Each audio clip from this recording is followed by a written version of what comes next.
You're the only one who's going to be standing? Wasn't it a two-part act?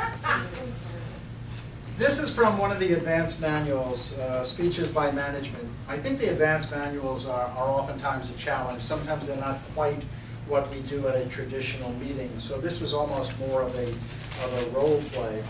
But the Appraise with Praise, just some of the information that is available to guide Barbara along is that feedback isn't about pointing out flaws, it's about motivating someone to improve. Now, one way to do this is develop an action plan with the team member to prevent mistakes from recurring. It does say ask the individual to suggest solutions, and I'm not quite sure that you did that for Elaine, but she seemed to certainly buy into the solutions that you did come up with. And when we give advice, we tell a person what we think they should do. Advice does not empower the individual to decide to change. Sharing information and offering support does that. And then finally it says when you do praise progress, you have to make sure that you use positive comments that are genuine, or you will lose creativity.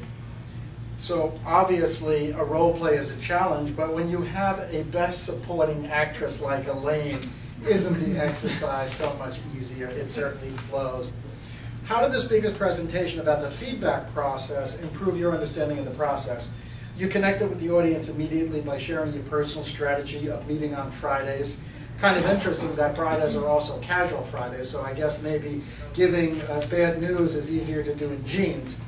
But you also use it as a technique to give the employee time to consider what you discussed. Did the speaker use negative words in the evaluation? If so, suggest alternate words or phrases. Not at all. You were very factual. You were never negative. You talked about lateness, and you said it's not like you. And with quality, you said historically you're doing very, you're above everyone else, but it seems to be declining lately. Were the evaluation techniques the speaker used effective in helping his or her partner to set goals? They definitely were. You used encouragement. You used teamwork. You said, can I help you? You offered support. You gave EAP and HR as possible examples. But the only thing you didn't suggest is bringing her mother to work.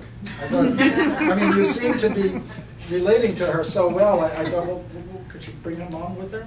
You thanked the employee at the beginning for assisting a colleague, and I thought that was genuine praise. Did the speaker use techniques that would influence me? Would they be effective? As you know, I've retired, so I really wouldn't be getting any of these kind of counseling sessions.